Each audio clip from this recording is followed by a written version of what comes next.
Je voudrais ce soir revenir sur ce que l'on a abordé la dernière fois, c'est-à-dire sur la question du dire.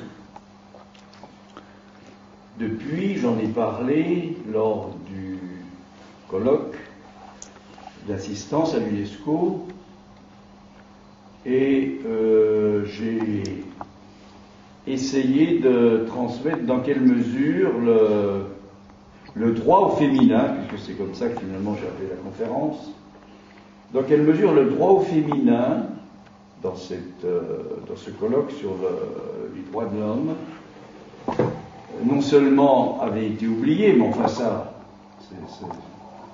c'est tellement évident qu'il n'y a pas grand-chose à en dire, puisque ça suppose le droit au féminin de partir de la question du langage.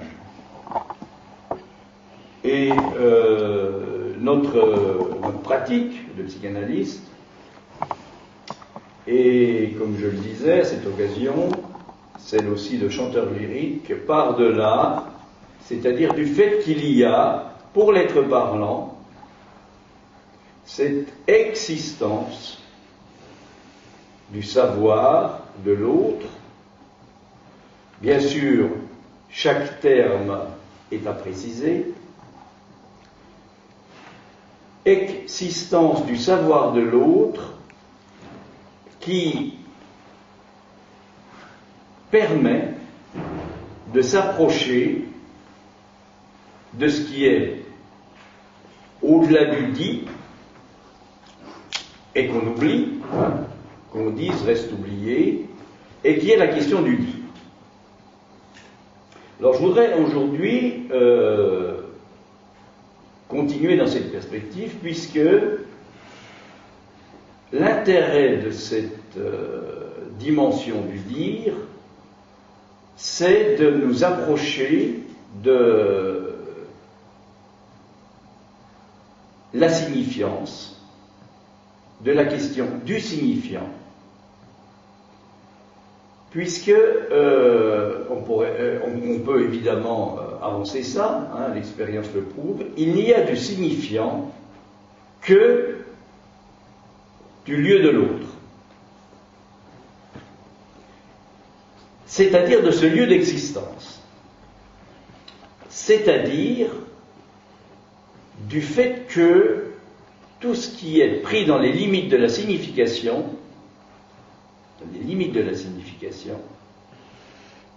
et Dieu sait si on est pris là-dedans, à un moment, ne tient plus du fait qu'il y a un effet du langage. Voilà. Alors je crois que cet effet du langage, c'est ce qui permet, notamment, d'approcher du signifiant comme ce qui s'entend. Et c'est autour de cette question, de ce qui s'entend, que je suis travaillé dans ma double expérience de psychanalyste et de chanteur lyrique. Je pense que je vais en dire un mot tout à l'heure. J'en ai déjà dit un mot la dernière fois, parce que je crois que là il y a quelque chose qui justement, à un certain moment, et là vous allez reconnaître la contingence, cesse de ne pas s'écrire. Alors partons de cette constatation qui est la découverte de la psychanalyse, qui est le dire de Freud. Évidemment, Freud ne l'a pas dit comme tel. Ce qui compte, c'est pas tellement ce qu'il a dit. Ça ne veut pas dire que ça n'ait pas de valeur, mais c'est le fait que, en tant que défricheur, et donc en tant que déchiffreur de ce savoir de l'autre, il a pu s'approcher, toucher du doigt ce réel de l'existence, et ce qui est quand même enseignant, on pourrait dire étrange, mais c'est pas si étrange que ça, enseignant, c'est le fait qu'à la fin de sa vie, quand il pousse la question de la mort du père, on peut se demander s'il ne fait pas marche arrière par rapport à ce qu'il a découvert, notamment dans les années 1900, lorsqu'il approche, comme le dit Lacan, lorsqu'il fait de la linguistique, c'est-à-dire qu'il s'approche de la dimension du signifiant. La science des rêves, la psychopathologie de la vie quotidienne, le mot d'esprit sont les témoignages, on pourrait dire canoniques, de Freud, où il transmet qu'il y a un au-delà du signifié, et on peut dire à cet égard qu'effectivement, De Saussure, d'une certaine manière, attendait Freud, c'est la formulation de Lacan, De Saussure attendait Freud, pour autant que Freud, effectivement, fait de la linguistique. Évidemment, on pourrait dire, sans véritablement le dire comme tel. Et c'est pour ça que l'inconscient a à voir, bien sûr, avec la linguistique, au sens où ça va être transmis par Freud, où ça va être repris par Lacan, pas tellement au sens où les psychanalystes vont le reprendre, pas évidemment au sens où les linguistes vont le développer, notamment sur le plan universitaire, mais la rupture qui est apportée par De Saussure et le Cercle de Prague est la suivante: il y a une barre infranchissable, on ne peut faire qu'un saut entre le signifié et le signifiant. C'est-à-dire que le signifiant, je reviens sur des choses que j'ai déjà dites, le signifiant a une autonomie à condition qu'on ne s'en tienne pas aux effets du signifiant qu'est le signifié. Alors je crois que on est en permanence, la poésie c'est le signifiant, la mise en acte du signifiant, c'est aussi quelque chose qu'on va trouver sur le tableau. Et quand on travaille sa voix, lorsqu'on fait ce qu'on appelle des exercices, la technique, bien sûr que ça s'appelle comme ça, ce travail que je connais, qui est sur les voyelles, qu'elles soient uniques ou que ce soit des syllabes ou que ce soit des diphtongues. Je crois qu'on peut avancer, c'est comme ça que ça se précise progressivement dans mon propre déchiffrage de ce savoir-là des voyelles. Je crois qu'on peut avancer que ces voyelles, je ne veux pas trop glisser sur le jeu de mots, la voix des voyelles, on peut considérer que les voyelles en question sont des effets du langage. Voilà. Et je crois que c'est ça qui est en jeu radicalement chez l'être parlant, et c'est en jeu avant qu'apparaisse la signification, et c'est ce qui est au cœur même du processus de la métaphore, des purs effets de langage, et non pas évidemment de sens. Alors, qu'est-ce qui fait qu'il est possible de s'approcher de cette dimension-là, et qu'est-ce qui fait qu'il est important de s'en approcher? Eh bien, une première réponse, c'est de dire que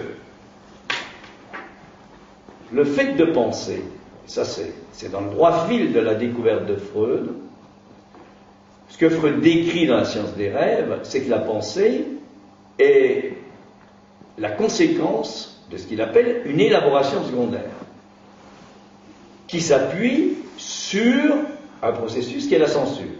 C'est-à-dire que dès que nous pensons, habituellement, nous censurons, c'est-à-dire qu'on peut faire le jeu de mots, qui est qu'il existe une pensure qui est celle de la pensée.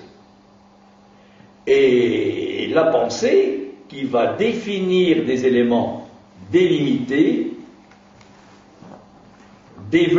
se développe dans ce champ, notamment, qui est bien défini par le plan, par ce que l'on va appeler les limites de l'image et de l'imaginaire, Et toute la question va être celle de ce qui va faire qu'à un moment, on peut reprendre le mot d'esprit, il y ait sidération de la pensée. C'est-à-dire qu'il y a à ce moment-là quelque chose d'une rencontre qui se manifeste par cette sidération, qui est cette apparition du trois, du réel, de ce qui fait trois, de cet aboré trois, du trois, cet aboré trois du réel. Et lorsque cet abord du trois apparaît, ça veut dire qu'il est, on pourrait dire, là. Il est là, mais il attend d'être cueilli, je ne sais pas si on peut dire recueilli, d'être cueilli.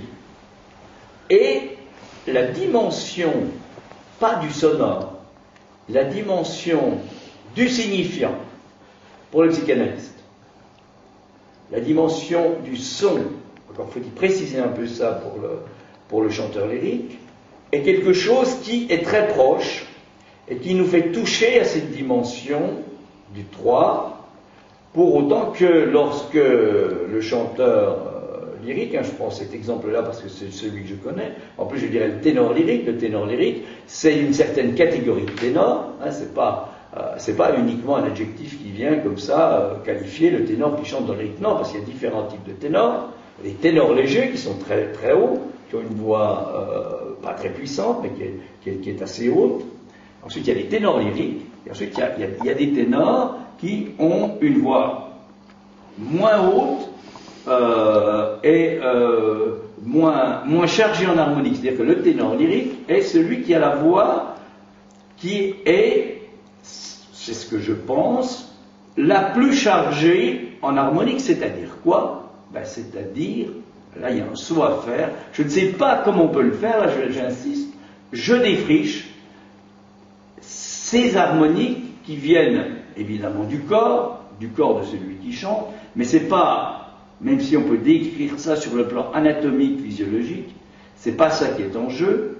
Ces harmoniques, en fait, il importe que sur une note, par exemple sur un La ou un Si, que va chanter le ténor, il importe qu'il y ait tout à coup une arborescence des harmoniques, c'est-à-dire que la vie se met à tressaillir dans cette note qui apparaît.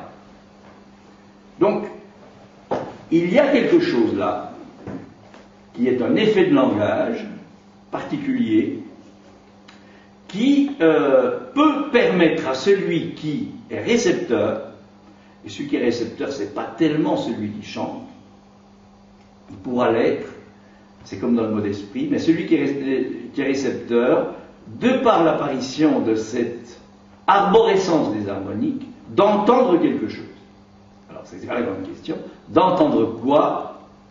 C'est évidemment pas du sens. Il entend sans doute, je ne crois pas qu'on puisse dire le réel, l'apparition, un effet de réel. Pour autant que le réel, c'est quelque chose d'insaisissable. Alors, comment rapprocher ça de l'expérience de psychanalyste, de la pratique psychanalytique? C'est ce que je vais à nouveau essayer d'avancer ce soir. Je vais essayer de m'avancer ce soir avec vous, dans la mesure où, je l'ai évoqué tout à l'heure, et puis j'ai glissé, c'est comme ça qu'a lieu la dimension de la parole et de la pensée, c'est-à-dire que c'est par déplacement. J'ai glissé, et j'ai glissé à partir de quelque chose qui bien sûr est important, qui est au principe de la découverte de l'inconscient, de la trouvaille que va faire Freud en écoutant des patients, qui est ce que l'on va appeler à ce moment-là, il y a un peu plus de 100 ans, la sexualité infantile. Chez l'importance de la sexualité infantile, chez l'adulte. Alors Freud va développer ça, donner même une ontologie, on peut vraiment mettre un H, une certaine honte, parce que c'est quand même pas tout à fait ça qui est en jeu dans l'affaire. Pourquoi? Parce que Ce que Freud ne peut pas dire, mais qui vient toucher du doigt, il va toucher du doigt par une interrogation justement qui n'est pas n'importe laquelle. Was will das Weib? Que veut la femme? Il a trouvé ça. Et il va s'agenouiller devant la femme, parce qu'il ne pourra rien en dire. Il va poser la question à différentes femmes qui elles-mêmes ne pourront rien dire. Il faudra le travail de Lacan sur les formules de la sexuation, j'en ai déjà parlé, pour s'approcher de cette dimension du féminin. Eh bien, on peut dire que la découverte de la psychanalyse, on peut s'étonner que ça n'a pas été découvert jusque-là, pourtant ça va de soi, c'est qu'il y a, alors là on voit bien ce que ça veut dire, le hors d'eux, il n'y a pas de rapport sexuel, c'est comme ça que la formule Lacan, il n'y a pas de rapport génital, il n'y a pas de rapport sexuel, c'est-à-dire qu'entre l'homme, en tant qu'être parlant, et là on n'est pas dans l'état civil, entre ce que Lacan va appeler le tout homme, le savoir du tout homme, et puis celui qui va nommer évidemment pas tout, ce qui n'est pas tout dans cette fonction du tout homme qui est celle de la fonction phallique, il n'y a pas de rapport sexuel. Ça ne veut pas dire, parce que tout, évidemment, tout peut s'ouvrir, ça ne veut pas dire qu'il ne puisse pas, c'est la question du possible, à un moment particulier, y avoir quelque chose de cet ordre-là. Et alors, pour que ce quelque chose ait lieu, évidemment, c'est là qu'on n'est plus du tout dans un rapport au sens du corps habituel. Ça suppose évidemment qu'il y a quelque chose, c'est ma lecture de Lacan, qui puisse s'entendre. Alors, je voudrais revenir un peu là-dessus. C'est assez compliqué, on ne sait pas bien où on va quand on s'approche de là, mais c'est ça l'intérêt. Le fait qu'il n'y ait pas de rapport sexuel, qui existe depuis tout temps, enfin, entre les hommes et les femmes, Dieu sait si c'est quelque chose de compliqué. Au niveau de l'état civil, mais c'est compliqué parce que justement, chaque être parlant a une part, on va dire, de savoir masculin, et une part de savoir, on va dire, qui est celui du féminin, et que c'est donc au niveau de chacun qu'il y a une solution à trouver, pour chacun, aussi bien celui qui est du côté homme au niveau de l'état civil que celui qui est du côté femme au niveau de l'état civil. C'est-à-dire que nous avons, du fait que nous sommes habités par le langage, et que nous l'habitons, nous sommes des êtres parlants, la suite de ça, nous avons à la fois cette chose qui témoigne d'une grande richesse, mais qui en même temps témoigne de notre grande difficulté à ce que advienne quelque chose de nouveau.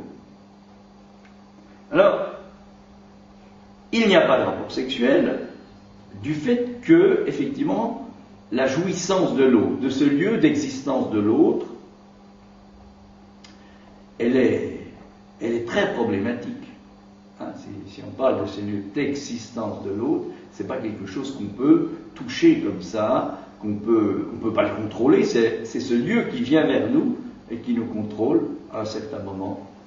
Et là, j'insiste, c'est la dimension de la signifiance. Eh bien, cette jouissance de l'autre, alors on va rajouter avec le corps, du corps en tant qu'il le symbolise.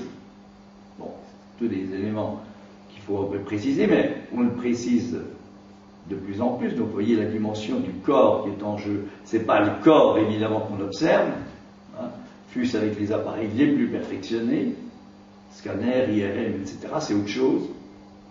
C'est quelque chose qui est un corps. Moi j'en suis là. Le corps qui est créé, qui est produit, notamment dans cette articulation du son et du sens, et particulièrement du son et donc de la signifiance. Donc le rapport sexuel n'existe pas du fait que la jouissance de l'autre est pour le moins très problématique. Alors, pourquoi elle est problématique? Parce que d'un côté, elle est perverse, hein, c'est du côté de l'homme, c'est-à-dire qu'il met la femme en position d'objet de titan. Et puis de l'autre côté, du côté, on va dire, du féminin, cette jouissance, elle est énigmatique, voire folle. Hein, bon, je renvoie aussi, vous renvoyez les formules de Lacan, enfin, je crois que ça suffit de dire les choses. Folle, ça veut évidemment pas dire folle au sens de la psychiatrie. C'est-à-dire que ça dépasse toute limite. La dimension du pas-tout ne peut pas rentrer dans les limites de ce qui peut se définir. Alors, ça, on pourrait dire, c'est les données, ça. Voilà. Donc il n'y a pas de rapport sexuel parce que justement, il y a cette jouissance de l'autre qui est toujours à côté, qui fait que ça ne peut pas se rencontrer, l'homme et la femme. Ce qui fait que dans l'inconscient, il n'y a pas un signifiant du côté de l'homme, il n'y a pas un signifiant du côté de la femme. C'est comme ça que ça marche. Alors à partir de là, qu'est-ce qui peut faire que ce qui ne cesse pas s'écrire, la dimension du nécessaire, le discours habituel. Par exemple, puisque on a fait un colloque là-dessus sur les droits de l'homme, à propos des droits de l'homme, ce qui ne cesse pas de s'écrire en tant que droit de l'homme, qu'est-ce qui fait qu'à un moment, quelque chose, alors, de ce savoir de l'autre, peut soudainement se manifester, et du coup, que ce qui ne cessait pas de s'écrire, le nécessaire, cesse de ne pas s'écrire.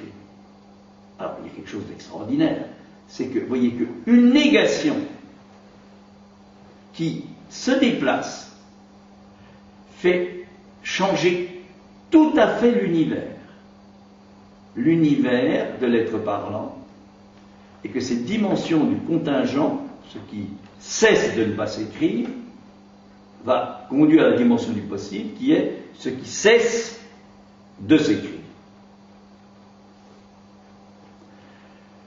Évidemment, ce qui ne cessait pas de s'écrire, le nécessaire, ne cesse pas, c'est assez facile à retenir, c'est le ne cesse pas, la nécessité. Ce qui ne cesse pas de s'écrire vient évidemment recouvrir complètement ce qui ne cesse pas de ne pas s'écrire, c'est-à-dire le réel du rapport sexuel, de l'impossibilité du rapport sexuel. Donc, ce qui ne cesse pas de ne pas s'écrire, il importe qu'à un moment, ça puisse apparaître. Alors je crois que c'est ça. Je crois que c'est ça vraiment qui est au cœur du transfert, pas pour moi. C'est ça qui peut s'entendre à un moment. C'est ça qui peut s'entendre, alors ça s'entend. Ça ne se comprend pas. Ça ne se pense pas. C'est impensable, évidemment. C'est pas du domaine de la pensée. Et je crois que c'est ça qui s'entend dans ce champ de la signifiance qui est celui du savoir de l'autre. D'ailleurs, Lacan a avancé progressivement. Quand il parle de signifiant, d'une part, il va parler d'un signifiant 1, signifiant maître, après du signifiant 2. C'est aussi très, très problématique, ça. Hein. Ce savoir, on pourrait appeler peut-être le savoir inconscient, mais si on l'appelle à un moment le savoir inconscient, c'est aussi plus compliqué que ça. Et puis comment il s'articule les deux? Je sais s'il en a été dit là-dessus. Et souvent Lacan revient en disant j'ai lu le travail d'un tel, et de toute façon, c'est quand même pas tout à fait ça.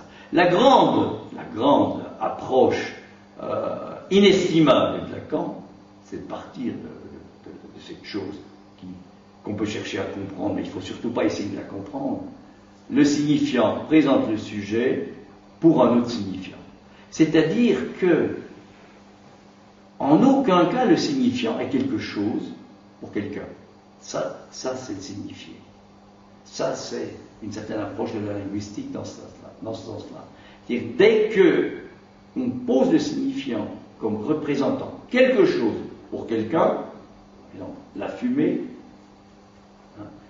pour celui qui arrive sur l'île, il n'y a pas de fumée sans feu, eh bien, dès qu'on est dans cette perspective-là, le quelque chose pour quelqu'un, et notamment pour le quelqu'un, on pourrait dire, dans une dimension du fait qu'il y en a un qui sait. Le quelqu'un, il sait Et au-dessus de l'échelle, il y a Dieu, quelle que soit la religion.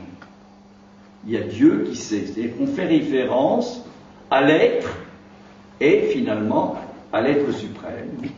Et on pourrait dire par la même occasion, à la dimension de l'amour.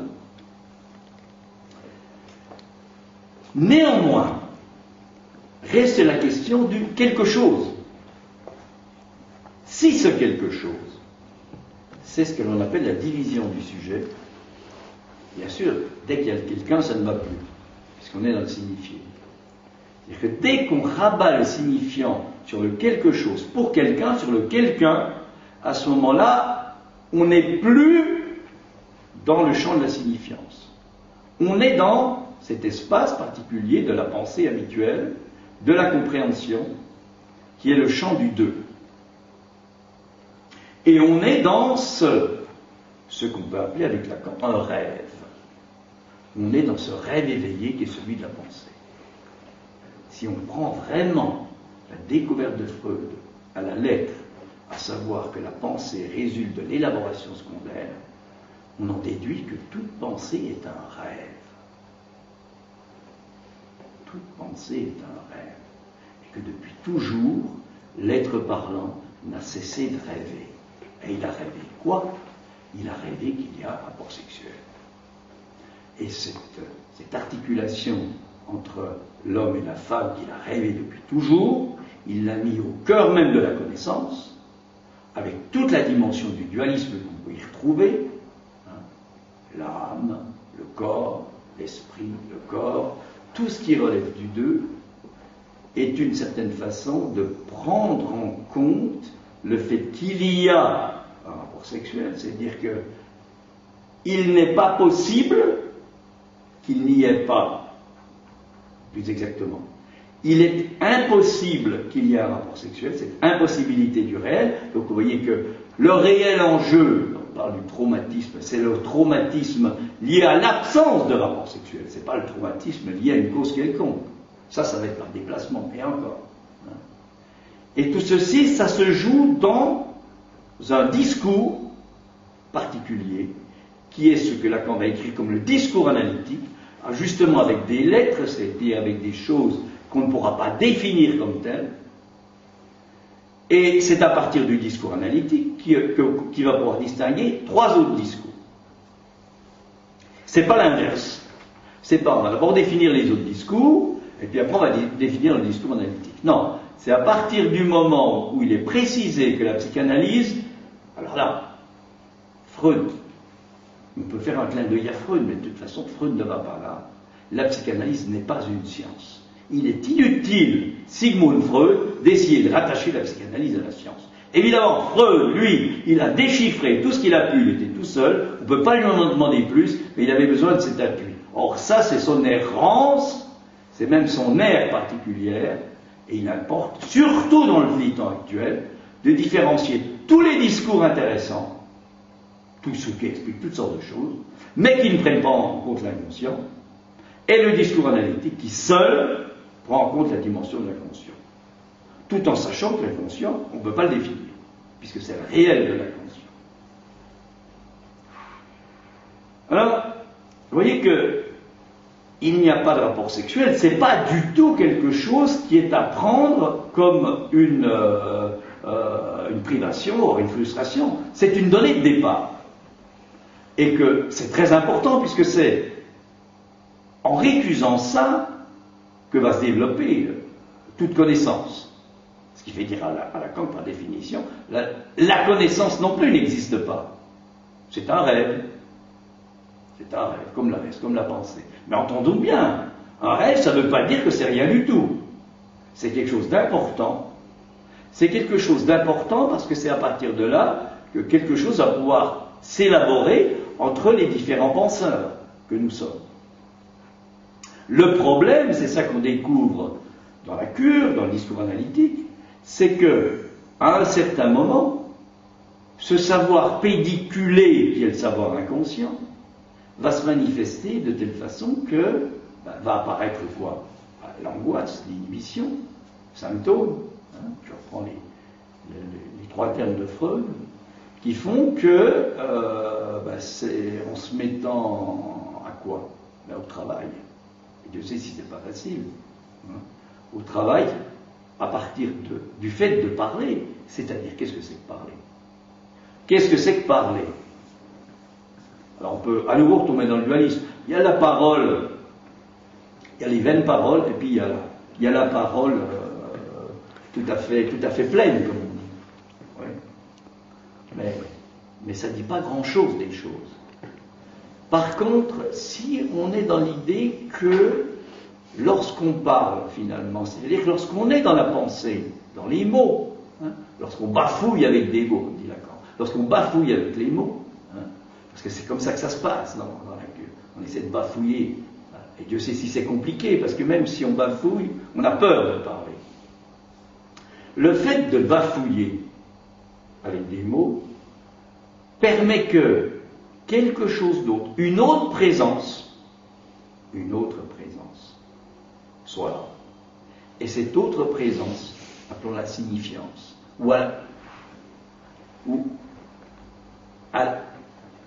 ce qui va permettre la présence de la signifiance est là. Et on pourrait dire que le psychanalyste est pris dans ce déchirement entre le signifiant et le signifié, pour autant, j'insiste, qu'il y a une barre infranchissable. Infranchissable. C'est-à-dire qu'il ne s'agit pas de comprendre ce que veut dire un signifiant. Le signifiant. Ça représente le sujet pour un autre signifiant. Voilà. Avec ça, débrouillez-vous. C'est-à-dire que du coup, la formule de Lacan, elle montre bien qu'on ne peut pas faire n'importe quoi, qu'on ne peut pas dire n'importe quoi, parce que tout ce qui est de l'ordre de la pensée réfute cette formule. La pensée, ce sera le quelqu'un, ce sera l'être. L'être, avec, j'insiste bien, au-dessus de l'échelle de l'être, il y a toujours l'être suprême, c'est-à-dire, d'une façon ou d'une autre, Dieu.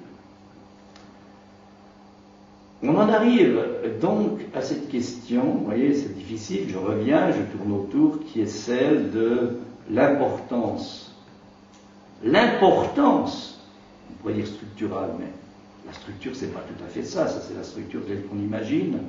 L'importance du fait qu'il n'y a pas de rapport sexuel, à entendre tel qu'on l'entend, pas au sens habituel du terme, c'est-à-dire au fait qu'il y a quelque chose qui ne cessera pas de ne pas s'écrire, ça c'est le réel, et quelque chose qui à un moment peut cesser de ne pas s'écrire. Et quand ça a lieu, ça suppose, pour que ça ait lieu plus exactement, que cette impossibilité-là, elle puisse être, alors comment dire ça? Elle puisse être mise au travail. Et c'est, je pense, là que se pose la question du rapport à la jouissance de l'autre. Elle puisse être mise au travail pour qu'il y ait passage de cette impossibilité entre deux types de discours, le savoir masculin et l'apparition du féminin, de telle façon, et ça c'est au niveau intrasubjectif, c'est pas entre deux personnes, c'est au niveau de chacun, c'est propre à chacun, c'est le particulier de chacun, ça se fait qu'au un par un. Lorsqu'il y a chez un être parlant, du fait qu'il est divisé par le langage, c'est une façon de parler de cette division, eh bien lorsque ça survient, il est possible que advienne ce rapport de sujet à sujet qui est en jeu à travers la dimension signifiante. Et alors, si ce rapport de sujet à sujet est possible, alors quelque chose cesse de ne pas s'écrire. Et c'est ce que Lacan nomme comme étant l'amour. Bon, je m'arrête.